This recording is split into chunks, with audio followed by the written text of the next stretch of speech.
Hi friends, welcome to TechSolve. Today we will learn how to delete cookies in Mozilla browser.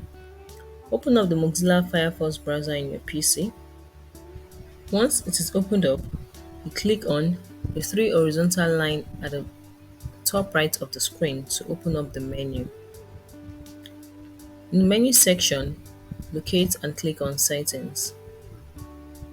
Now, you select Privacy and Security. You scroll through and select Cookies and Site Data. You click on Declare Data beside it.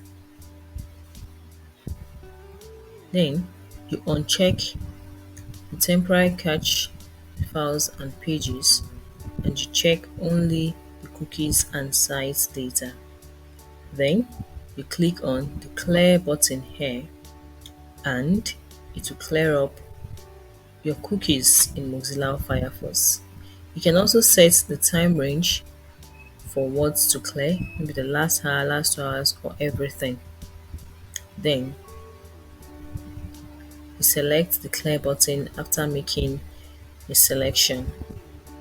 So that is how you clear your cookies in your Firefox browser.